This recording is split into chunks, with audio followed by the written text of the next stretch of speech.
अझै 2 दिन मन्त्री परिषदले पूर्णता नपाउने, गठबन्धनमा आबद्ध दलले आन्तरिक तयारी नसकेका कारण सरकार विस्तारमा ढिलाइ।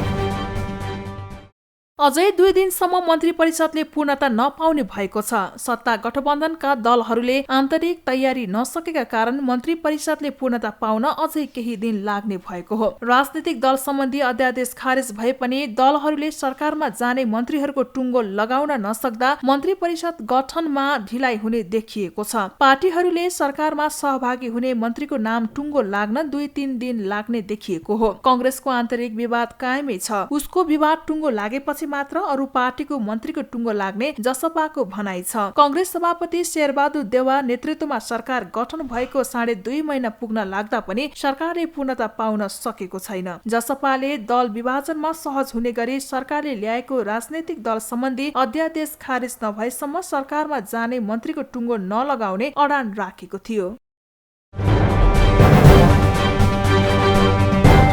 सरकारले संविधान मिच्दा सञ्चार माध्यम चुप लागेको एमाले अध्यक्ष ओलीको आरोप। पार्टी फुटाउन अध्यादेश ल्याएको भन्दै आक्रोश व्यक्त। एमाले अध्यक्ष केपी शर्मा ओलीले सञ्चार माध्यमको भूमिकालाई लिएर असन्तुष्टि व्यक्त गरेका छन्। मंगलबार सम्पादकहरूसँगको अन्तर्क्रिया कार्यक्रममा ओलीले सरकारले संविधान मिच्दा पनि मिडिया चुप लागेको आरोप लगाएका हुन्। ओलीले देउवा नेतृत्वको सरकारलाई सञ्चार माध्यमको खबरदारी नपुगेको टिप्पणी गरेका हुन्। उनले संविधान मिचिदा पनि सञ्चार माध्यम मौन देखिएको गुनासो गरे। अध्यक्ष ओलीले कांग्रेस सभापति शेरबहादुर देउवा नेतृत्वको वर्तमान सरकारको कार्यशैलीको खुलेर आलोचना गरे। उनले वर्तमान सरकार ट्र्याक बाहिर गएर काम गर्न थालेको आरोप लगाए। अध्यक्ष ओलीले लोकतान्त्रिक प्रणाली प्रति चिन्ता उत्पन्न भएको पनि बताए। देशप्रति सरकार सजग रहोस्, जनताका हितहरूप्रति सरकार सजग रहोस्।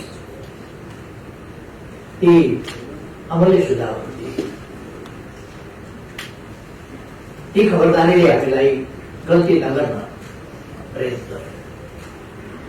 खबरदारी गरेन भने सरकार अलिकति लापरवाह जस्तो पनि हुँदो रहेछ। जस्तो अहिलेको सरकार छ, अहिलेको सरकारप्रति अलिक खबरदारी पुगेन कि जस्तो पनि लाग्छ। संविधानको मतलब छैन, कानुनको मतलब छैन, सञ्चार माध्यम चुपै छ। त्यसकारण सरकारले अनुकूलता खानेछ, जसले गर्दा गल्ती गर्दै रहन्छ। अहिले सञ्चार माध्यमले सरकारसँग किन सरकारलाई गुण नलगाएर दुश्मनी गरिराखेका जस्तो गरिरहेको छ, मैले त्यो बुझेको छु।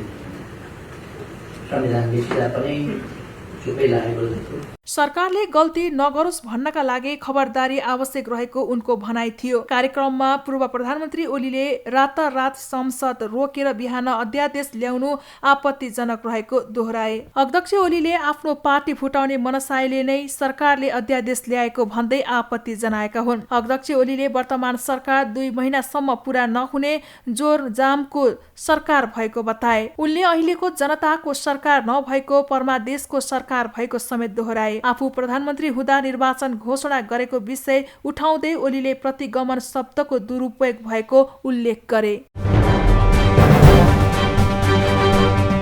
एमालेको 10 बुँदे कार्यान्वयन विवाद कार्यदलले टुङ्ग्याउने संयोजक रावलको तर्क। सुदूरपश्चिम इन्चार्ज आफू भएको भट्टको दाबी। नेकपा एमाले पार्टीको एकतालाई अझै सुदृढ बनाउने गरी 10 बुँदे सहमति कार्यान्वयनमा देखिएका समस्या समाधान गरेर अघि बढ्ने निष्कर्ष निकालेको छ। आन्तरिक एकता कायम गर्न गठित पार्टीको उच्च स्तरीय कार्यदलको मंगलबार पार्टी केन्द्रीय कार्यालय थापाथलीमा बसेको बैठकले नीतिगत व्यवस्था गरेर पार्टीको आन्तरिक एकता अझै सुदृढ हुने गरी सो समस्या समाधान गरेर जाने निष्कर्ष निकालेको हो। एमाले पार्टी कार्यालय थापाथलीमा मंगलबार बसेको बैठकमा 10 बुँदे सहमतिको केही बुँदा कार्यान्वयन भइसकेको र सहमतिका अन्य बुँदाको कार्यान्वयन गर्ने विषयमा छलफल भएको कार्यदल संयोजक भीम रावलले जानकारी दिए। कार्यदलको बैठकमा 10 बुँदे सहमतिको कार्यान्वयन र यही असोज 15 गतेदेखि आरम्भ हुने हाम्रो विधान महाधिवेशनमा प्रतिनिधित्वको विषयमा जहाँ समस्याहरू उत्पन्न भएका छन् र ती समस्याहरू समाधान गर्नुपर्ने छ, त्यसबारेमा हामीले छलफल गर्यौँ र त्यसको लागि उपयुक्त विधि र एउटा संरचनागत समाधानका विभिन्न उपायहरूको बारेमा हामी छलफल गरेका छौँ र ती कतिपय उपायहरू जहाँ जहाँ समस्याहरू देखिएका छन् तिनको समाधान तदनुकूल नै गर्ने कुरा हामीले गरेका छौँ। मैले भने नि प्रतिनिधित्वको विषय र दशमतीको कार्यान्वयनको सम्बन्धमा देखिएका समस्याहरू समाधान गर्नको लागि एउटा नीतिगत व्यवस्था गरेर तदनुकूल नै त्यसको समाधान गर्ने हामीले कुरा दशमतीको कार्यान्वयन त धेरै ठाउँमा भइसकेको छ र जुन ठाउँमा त्यसको कार्यान्वयन हुन सकिरहेको छैन त्यसलाई पनि छिटो कार्यान्वयन गरेर जाने कुरा भएको छ। बैठकमा विधान महाधिवेशनमा हुने प्रतिनिधित्वका विषयमा देखिएको समस्याहरूलाई समाधानका लागि समेत छलफल भएको छ। यसका लागि 2075 साल जेठ 2, जेठ 3 र पछिल्लो समय पार्टीमा क्रियाशील रहेकाहरूको कामको मूल्याङ्कनलाई आधार बनाएर अघि बढ्ने विषयमा पनि छलफल गरिएको कार्य दलका सदस्य लेखराज भट्टले बताए। उनले पार्टीको सुदूरपश्चिम प्रदेशको इन्चार्ज आफू नै रहेको दावी समेत गरे। व्यवस्थित ढङ्गले कसरी सम्बोधन गर्ने भन्दा तीनटा पक्षलाई ध्यानमा राखेर जेठ 2, जेठ 3 र क्रियाशील साथीहरू जो पछिल्लो चरणमा काम गरिरहेका छन् तिनलाई पनि सबैलाई समेटेर लिएर जाने भन्ने। सुदूरपश्चिमको इन्चार्ज तपाईँहरूको भिन्न सुदूरपश्चिमको इन्चार्ज त मै हो नि। संयोजक रावल र नेता भट्टबीच सुदूरपश्चिम प्रदेशको पार्टीको इन्चार्जको विषयलाई लिएर विवाद छ। संयोजक रावलले सो विवाद पनि 10 बुँदे सहमति कार्यान्वयनकै क्रममा समाधान भएर जाने विश्वास व्यक्त गरे। कार्यदलमा महासचिव ईश्वर पोखरेल, विष्णु पौडेल, घनश्याम भोसाल, शङ्कर पोखरेल, सुरेन्द्र पाण्डे र लेखराज भट्ट छन्। कार्यदललाई एमालेमा देखिएको विवादमा सहमति खोज्न र 10 बुँदे कार्यान्वयन गर्ने आधार तय गरेर पार्टी अध्यक्षलाई प्रतिवेदन बुझाउने जिम्मेवारी दिएको छ। नेपाल निकट युवा संघले खादा, माला, पुष्प गुच्छाहरू प्रयोग नगर्ने 2 महिने संगठन निर्माण अभियान घोषणा। नेकपा एकीकृत समाजवादी निकट युवा संघ नेपालले 2 महिने संगठन निर्माण तथा पुनर्जागरण अभियान सञ्चालन गर्ने भएको छ। युवा संघ नेपालको असोज 7 र 8 गते बसेको केन्द्रीय सचिवालय कमिटिको बैठकले 2 महिने संगठन निर्माण तथा पुनर्जागरण अभियान सञ्चालन गर्ने निर्णय गरेको मंगलबार पत्रकार सम्मेलन गरी जानकारी गराइएको हो। संगठन निर्माण तथा पुनर्जागरण अभियान अन्तर्गत 77 वटा जिल्ला, स्थानीय तह र वडा तहसम्म भेला, बैठक, कमिटी गठन तथा पुनर्गठन र प्रशिक्षणको आयोजना गरिने युवा संघ नेपालका महासचिव दीपक जीएमले बताए। 2 महिने संगठन निर्माण तथा पुनर्जागरण अभियान सञ्चालन गर्ने निर्णय गरिएको छ र यस अन्तर्गत 77 वटै जिल्ला, स्थानीय तह, नगर तथा गाउँपालिकाहरू र वडा तहसम्म भेला, बैठक, कमिटीहरू गठन तथा पुनर्गठन र प्रशिक्षण कार्यक्रमको आयोजना गर्ने तथा सदस्यता वितरणलाई व्यापकता दिई कम्तीमा 1,50,000 नयाँ सदस्यहरू बनाउने निर्णय गरेको छ। उक्त अभियानलाई सफल पार्नका लागि 330 प्रदेश निर्वाचन क्षेत्रमा 330 जना र 77 वटा जिल्लामा 77 जना, 7 प्रदेशमा 7 जना कमरेडहरूलाई सम्बन्धित कार्यक्षेत्रमा सशरीर उपस्थित भई अभियानमा परिचालित हुने गरी जिम्मेवारी प्रदान गर्ने र सम्बन्धित कार्यक्षेत्रमा पठाउने निर्णय गरिएको छ। युवा संघले आफ्ना हरेक कार्यक्रमहरू तोकिएको निर्धारित समयमा नै सुरु गर्ने, कार्यक्रमको मञ्चमा अध्यक्ष बाहेक अरू नरहने, अध्यक्षको अध्यक्षताबाट नै कार्यक्रम सञ्चालन भएको ठानिने र संघको कार्यक्रमहरूमा खादा, माला, पुष्प गुच्छाहरू प्रयोग नगर्ने निर्णय पनि गरेको छ। बैठकले विधान मस्यौदा पारित गर्दै सबै कमिटीमा कम्तीमा 25% रहने गरी 25 वर्षभन्दा कम उमेर समूहलाई संगठित गर्नै पर्ने, आयोगहरूलाई पूर्ण स्वायत्तता प्रदान गर्ने, एक नीति परिषदको व्यवस्था गर्दै नीति परिषदलाई युवाको सन्दर्भमा छलफल गर्ने संरचना र संसदीय अभ्यास सिक्ने आन्तरिक फोरमको रूपमा विकास गर्ने लगायतका प्रावधानहरू राखिएको छ। त्यस्तै युवा संघले 2048 सालपछि आजसम्म उच्च सरकारी ओहदामा बसेका व्यक्तिहरू तथा पार्टीका केन्द्रीय स्तरदेखि जिल्ला स्तरसम्मका र भातृ तथा जनसंगठनका केन्द्रीय पदाधिकारीहरूको वार्षिक रूपमा अनिवार्य सम्पत्ति विवरण सार्वजनिक गर्नुपर्ने कानुनी व्यवस्था गर्न सरकारलाई दबाब दिने निर्णय पनि गरेको छ। नेपाली राजनीतिमा मौलाउँदो निम्न पुँजीवादी नोकरशाही चिन्तन र दास मनोवृत्तिलाई निरुत्साहित गर्नुपर्ने छ। हाम्रो नेपाली समाजमा समयको पालनाप्रति उदासीनता र युवाहरूमा श्रमप्रति लगाममा कमी देखिएकोले कम्युनिस्ट पार्टीमा कमरेडेली भावनाको विकास गर्ने, भद्दा र लामा कार्यक्रमहरूलाई व्यवस्थित गर्ने उद्देश्यले अबदेखि युवा सङ्घका हरेक कार्यक्रमहरू निर्धारित तोकिएको समयमा नै सुरु गर्ने, कार्यक्रमको मञ्चमा अध्यक्ष बाहेक अरू नरहने, अध्यक्षको अध्यक्षताबाट नै कार्यक्रम सञ्चालन उद्घाटन भएको ठानिने, सङ्घका कार्यक्रमहरूमा सकेसम्म खादा, माला, फुलगुच्छा प्रयोग नगर्ने निर्णय गरेको छ। बैठकले विधानको मस्यौदा पारित गरेको छ। उक्त नयाँ प्रस्तावित विधानमा नेपाली राजनीतिमा युवा उपस्थितिको सङ्ख्या बढाउन र नयाँ पुस्तालाई राजनीतिमा आकर्षित गर्न युवासँग नेपालका सबै कमिटीहरूमा कम्तीमा 1/4 25% रहने गरी 25 वर्षभन्दा कम उमेर समूहलाई सङ्गठित गर्नै पर्ने आयोगलाई पूर्ण स्वायत्तता प्रदान गर्ने र नीति परिषदको व्यवस्था गरिएको छ। सङ्घले अवैध रूपमा सञ्चालन गरिएका क्रसर उद्योगहरूलाई तत्काल बन्द गराउन पनि सरकारसँग माग गरेको छ। साथै यस काममा परिचालित हुन मातहतका सबै कमिटीहरूलाई निर्देशन दिने निर्णय पनि गरेको छ। त्यस्तै यति ओम्नी नेपाल ट्रस्टको जग्गा भाडा पशुपतिमा राखिएको सुनको जलारी पशुपति क्षेत्रको भारतीय सरकारले बनाइदिएको धर्मशाला भाडामा दिने र गिरीबन्धु टी स्टेसन लगायतका प्रकरणका तत्काल उच्च स्तरीय छानबिन समिति गठन गरी सत्य तथ्य सार्वजनिक गर्न नेपाल सरकारलाई दबाब दिने निर्णय पनि युवा सङ्घले गरेको छ।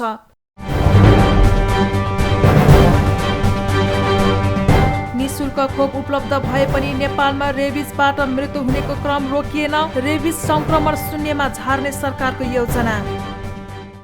तथ्य बुझौं त्रसित नहौं भन्ने मूल नारा सहित विश्व रेबिज दिवस 2078 नेपालमा पनि मनाइएको छ। मंगलबार इपिडेमियोलोजी तथा रोग नियन्त्रण महाशाखाले जाउलाखेल स्थित चिडियाखानामा एक कार्यक्रम आयोजना गरी विश्व रेबिज दिवस मनाएको हो। स्वास्थ्य तथा जनसङ्ख्या मन्त्रालयका प्रवक्ता तथा इपिडेमियोलोजी तथा रोग नियन्त्रण महाशाखाका निर्देशक डाक्टर कृष्ण प्रसाद पौडेलले रेबिज जंगली तथा घरपालुवा जनावरहरूको टोकाइबाट हुने भएकाले कुनै पनि हेलचेक्राइ नगरी उपचारमा लाग्नुपर्ने बताए। उनले जनावरको टोकाइबाट हुने यो रोगको उपचार तत्काल भए मात्रै ज्यान बचाउन सकिने भन्दै जनावरको टोकाइबाट हरेक महिना थोरैमा 1 देखि 2 जना मानिसको मृत्यु भइरहेको बताए। घरपालुवा कुकुरहरूलाई रेबिज विरुद्धको खोप लगाएर पनि आफू बच्न सकिने भन्दै प्रवक्ता पौडेलले जनावरले टोकिसकेपछि 10-15 मिनेटसम्म साबुन पानीले टोकेको ठाउँमा धोएमा पनि यसको असर कम हुने बताए। विशेष गरी यो रेबिज चाहिँ वास्तवमा जङ्गली जनावरहरू त्यसैगरी घरपालुवा कुकुरको टोकाइबाट हुने गर्छ र कुकुर लगायतका अन्य यो क्यानाइन प्रजातिबाट पनि सर्ने जोखिम चाहिँ रहन्छ। यसमा पनि हामीले बचाउन मिल्ने यो रोगबाट हाम्रो तथ्याङ्कमा गत वर्ष पनि 50 भन्दा बढी व्यक्तिहरू टेकु अस्पतालमा भर्ना हुनुभएको तथ्याङ्क छ। धेरै डेथहरू पनि भएको छ। बचाउन मिल्ने डेथ मैले पाएको तथ्याङ्क अनुसार करिब करिब महिनामा 1 देखि 2 जनाको डेथ भएको छ टेकु अस्पतालमै। देशभरको तथ्याङ्क छैन। रेबिज वास्तवमा घरपालुवा कुकुरहरूलाई खोप लगाएर रेबिज विरुद्धको खोप लगाएर बचाउन सकिन्छ।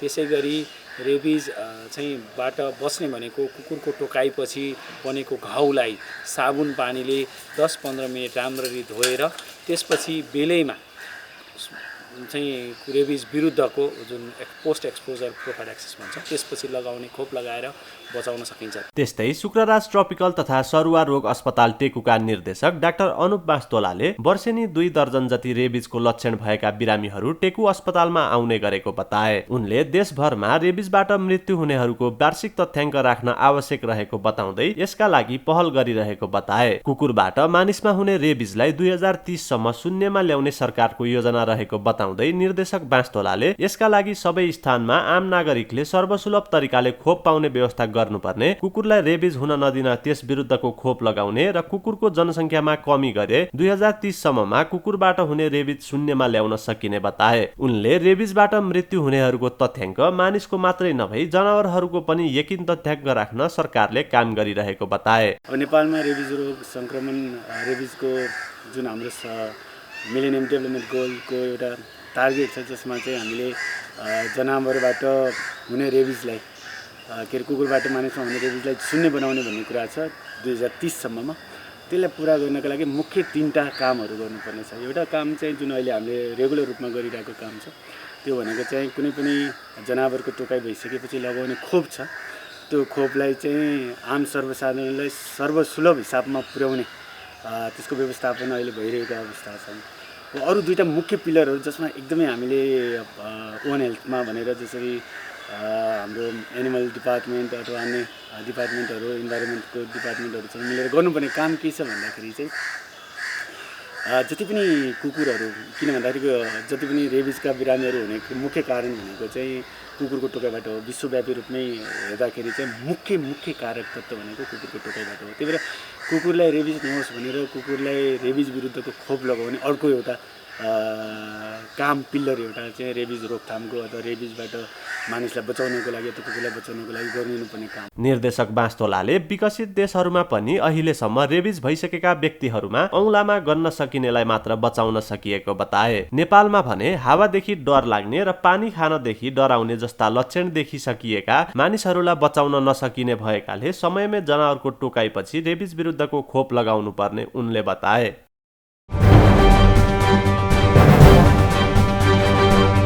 कालो बजारी रोक्न प्रशासनलाई गृहमन्त्रीको निर्देशन। सर्वसुलभ र सुपथ मूल्यमा उपलब्ध गराउन संसदीय समितिको ध्यान आकर्षण। गृहमन्त्री बालकृष्ण खाँडले आम नागरिकलाई अनुभूति गर्ने गरी विजया दशमी, दीपावली र छठमा उपत्यकाको सुरक्षा व्यवस्था र बजार व्यवस्थापन गर्न सरकारवाला निकायलाई निर्देशन दिएका छन्। उपत्यकामा चाडपर्व लक्षित उपत्यकाको सुरक्षा व्यवस्था तथा बजार व्यवस्थापन बारे उपत्यकाका 3 जिल्लाका प्रमुख जिल्लाधिकारी, प्रहरी प्रमुख र ट्राफिक महाशाखा प्रमुखलाई निर्देशन दिँदै गृहमन्त्री खाँडले नागरिकलाई अनुभूति देखिने गरी सुरक्षा व्यवस्था र बजार व्यवस्थापन गर्न भनेका हुन्। मन्त्री खाँडले परिवर्तनको परिणाम देखिने गरी काम गर्न र जनतालाई मुस्कुराएर सेवा दिन निर्देशन दिए। खास गरी खड्काको अवस्था र अन्य नागरिकसँग सरकार राख्ने विषयमा आफ्नो क्षेत्र अधिकारभित्र पर्दैन भनेर चुप नबसी कसको क्षेत्र अधिकारमा पर्ने हो त्यो निकायलाई घचघचाउन पनि निर्देशन दिए। गृह सचिव टेक नारायण पाण्डेले आम नागरिकलाई म माथि राज्यको निगरानी छ भन्ने अनुभूति दिलाउन सकेमा मात्रै सफल हुन सक्ने भन्दै त्यस विषयमा ध्यान दिएर काम गर्न निर्देशन दिए। उनले चाडपर्वका बेलामा हुने बजार मूल्यमा बढोत्तरी, म्याद गुज्रेका खाद्य सामग्री र कालो बजारीलाई रोक्न विशेष ध्यान दिन पनि उनले निर्देशन दिए। संसदीय समितिले पीडितलाई तत्काल राहत हुने गरी लैङ्गिक हिंसा निवारण कोष परिचालन गर्न सरकारलाई निर्देशन दिएको छ। मंगलबार सिंहदरबारमा बसेको संघीय संसद प्रतिनिधि सभा अन्तर्गतको महिला तथा सामाजिक समितिको बैठकले पीडितलाई तत्काल राहत हुने गरी लैङ्गिक हिंसा निवारण कोष परिचालन गराउन प्रधानमन्त्री तथा मन्त्री परिषद कार्यालय, गृह मन्त्रालय, अर्थ मन्त्रालय र त्यसका लागि आवश्यक समन्वय गर्न महिला, बालबालिका तथा ज्येष्ठ नागरिक मन्त्रालयलाई निर्देशन दिएको हो। महिला हिंसासँग सम्बन्धित कोष तत्काल परिचालन गरी पीडितलाई राहत दिने व्यवस्था गर्न सरकारलाई सचेत गराइएको समितिकी सभापति निरु देवी पालले जानकारी दिनुभयो। समितिले लैङ्गिक हिंसासँग सम्बन्धित कोषहरूलाई एकीकृत गर्न पनि सरकारलाई सचेत गराएको छ। एक लैङ्गिक हिंसा निवारण तथा लैङ्गिक समानता सम्बन्धी विभिन्न कोषहरू जस्तै लैङ्गिक हिंसा निवारण कोष, पुनर्स्थापना कोष, सेवा कोष, पीडित राहत कोष, बाल कोष, एकल महिला संरक्षण कोष आदि कोषहरूको प्रयोग लैङ्गिक हिंसा निवारण वा न्यूनीकरण गर्नेतर्फ परिचालन हुनुभन्दा लैङ्गिक हिंसा पीडित, प्रभावित वा जोखिममा रहेकालाई तत्कालको लागि क्षणिक राहत प्रदान गर्नु रहेको देखिन्छ। लैङ्गिक हिंसा न्यूनीकरण वा निवारणका लागि गर्नुपर्ने जति जनचेतनामूलक कार्यहरू, हिंसा गर्नेलाई दिइने दण्ड सजायको पुनरावलोकन गरी सामयिक रूपमा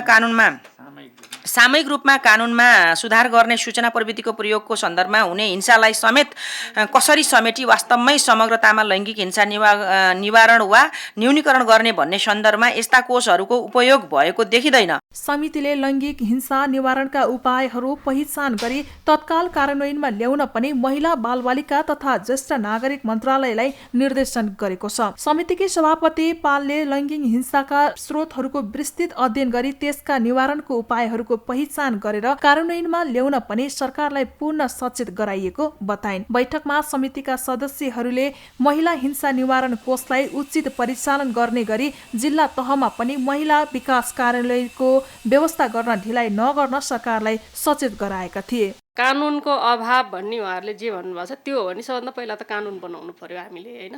त्यो बिल चाहिँ नि अब तुरुन्तै संसदमा आउने खालको कुरा गर्नु पर्यो। अनि तल चाहिँ त्यो पठाएको पैसा अब त्यो एउटा कार्यकाल सकिन लाग्यो, अहिलेसम्म त्यो चाहिँ अब कोषै छैन। माथिबाट भन्दाखेरि हामीले म त एकदम सिड मनी पठाएको छ त्योबाट चाहिँ नि किन त्यहाँ चाहिँ नि होइन त्यो राहत कोष नबनाउने भनेर हामीले पहिला त्यो लैङ्गिक न्यायका लागि सङ्घीय सांसद समूह बनाउँदा त्यहाँबाट पनि धेरै चर्चा पनि गऱ्यौँ। समिति सदस्यहरूले महिला हिंसा निवारणका लागि तत्काल जिल्ला तहमा पनि महिला हिंसा हेर्ने शाखाको व्यवस्था गर्न सरकारको गम्भीर ध्यान आकर्षण गराए। भएका कानुनहरूको प्रभावकारी कार्यान्वयन सरकारले नगरेकाले पनि महिला हिंसाको दायरा बढ्दै गएकोमा समेत सांसदहरूको असन्तुष्टि रहेको छ। कतिपय अवस्थामा बनेका कानुनहरूलाई कार्यान्वयन गर्ने कुराको तारतम्यता नमिलेर पनि हुन सक्छ र हामीले कानुनहरू बनाउँदाखेरि आधार केमा टेक्छौँ भन्ने पनि हुन्छ कि जस्तो मलाई लाग्छ। त्यसैले विशेष गरी आज यो नेपालमा लैङ्गिक हिंसा निवारण तथा लैङ्गिक समानता सम्बन्धी कोषहरूको प्रभावकारिताका बारेमा हामी छलफल गर्दैछौँ। अघि मन्त्रालयबाट सचिवजीले चाहिँ यो लगभग कोषहरूमा 3टा कोष मात्रै अहिले परिचालन भइरहेको अवस्था छ भनेर उहाँले भन्नुभयो होइन। यो लैङ्गिक हिंसा निवारण कोष, मानव बेचबिखन ओसार पसार र एकल महिला सुरक्षा कोष र ज्येष्ठ नागरिकको बारेमा चाहिँ अझै पनि त्यो चाहिँ सुचारू नभएको अथवा यो चाहिँ काम नभइरहेको भन्ने कुरा मैले बुझेँ। प्रदेश र स्थानीय तहले अझै कानुनी व्यवस्था नगरेकाले महिला हिंसा निवारण कोष परिचालन प्रभावकारी हुन नसकेको महिला बालबालिका तथा ज्येष्ठ नागरिक मन्त्रालयले स्वीकार गरेको छ। अब स्थानीय कानुन बमोजिम र प्रदेश कानुन बमोजिम चाहिँ कोष स्थापना गर्नुपर्छ भनेकोले गर्दाखेरि स्थानीय र प्रदेशमै पहिला कानुनी चाहिँ व्यवस्था हुनुपर्ने देखिन्छ यहाँ। र हामीले चाहिँ स्याम्पलको रूपमा जुन यो नियमावली छ, केन्द्रको नियमावली चाहिँ त्यहाँ पठाएर क्याबिनेटको डिसिजन समेत यो चाहिँ त्यहाँ तत्काल कानुनी व्यवस्था गरेर चाहिँ कोष स्थापना गर्नु होला भनेर हामीले पठाएको। अब त्यो टोकन मनी त 1-1 लाख म्याचिङ फन्ड पनि होइन, त्यो खास चाहिँ स्थानीयले नै जिम्मा लिनुपर्ने हो।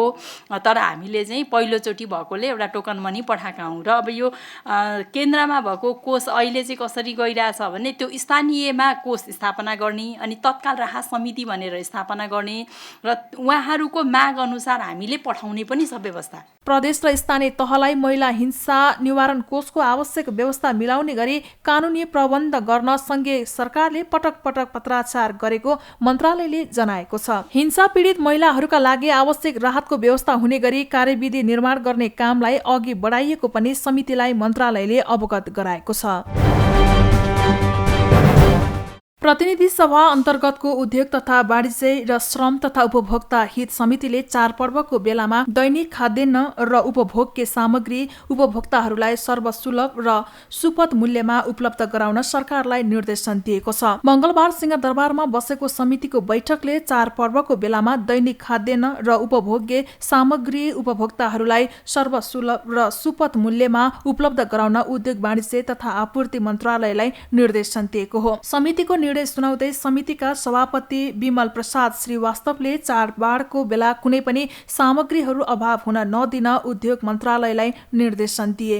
जस्तो कि अब आउने अहिले यो समितिले उपभोक्ता पनि हेर्नुपर्ने भएको हुनाले अहिले चाडपर्वको बेलामा उपभोक्ताले सुलभ र सरल र सुपथ मोलमा दैनिक खाद्यान्नका कुराहरू, दैनिक उपभोक्ता सामग्रीका कुराहरू र अन्य सम्बन्धित निकायबाट उपलब्ध हुने त्यस्तो व्यवस्थाहरू गर्नको लागि सम्बन्धित निकायलाई आजको बैठकले निर्देशन दिन्छ।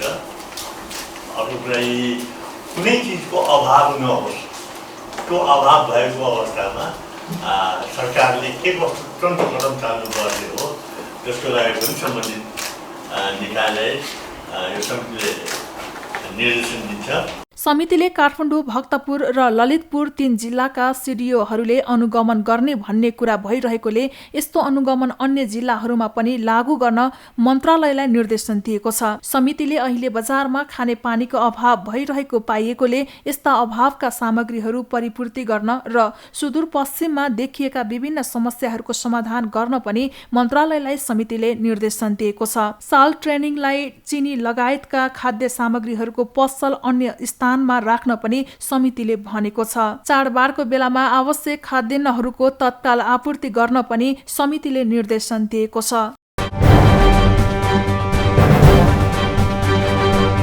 र एनबिए भलिबलको पुरुषतर्फ हेल्प नेपाल, गलकोट पुलिस र गण्डकीले अन्तिम 8मा, महिलातर्फ एपीएफ र न्यू डायमन्डको विजय सुरुवात।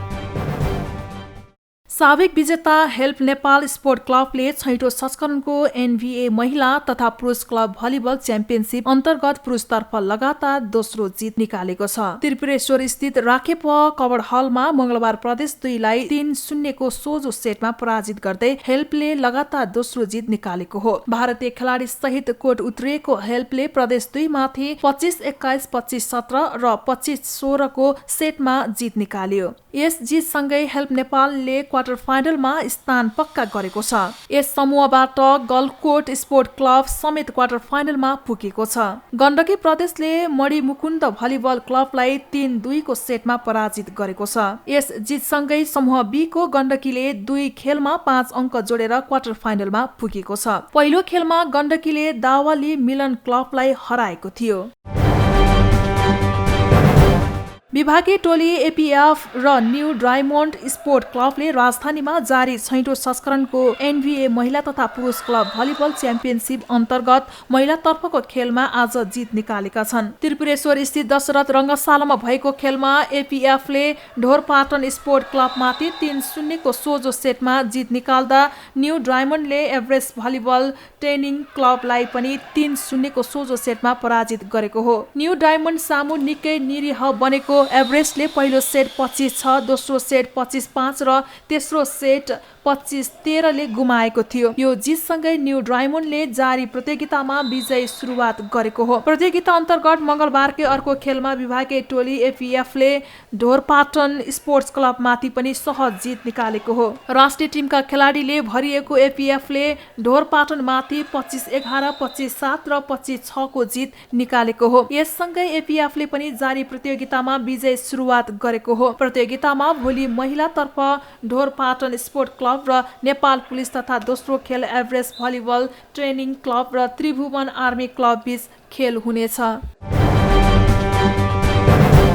एभरेस्ट प्रिमियर लिग ईपीएल को मंगलबारको खेल पनि रद्द गरिएको छ। काठमाडौँ किङ्स 11 र पोखरा राइनोस बीचको खेल वर्षाका कारण रद्द भएको आयोजकले जनाएको छ। अघिल्लो दिनको वर्षाले आउटफिल्ड वर्षाले भिजेपछि आजको खेल पनि रद्द भएको हो। नयाँ खेल तालिका निकालेर रोकिएका खेलहरू पुनः सञ्चालन गरिने आयोजकले जनाएको छ। हिजो पनि वर्षाले 2 खेल रद्द भएका थिए। 2 घण्टासम्म अन्यलमै रहेको काठमाडौँ किङ्स 11 र विराटनगर वारियर्स बीचको खेल मैदान नसुकेपछि रद्द भएको थियो। दुवै समूहका खेलाडी मैदानमा प्रवेश गरी अभ्यास गर्न थालिसकेको अवस्थामा मैदान नसुकेपछि अन्तिम समयमा खेल रद्द भएको हो। ईपीएल को उद्घाटनका 2 खेलका नतिजा आएका थिए भने त्यसपछिका 4 वटा वर्षाले प्रभावित भइसकेका छन्।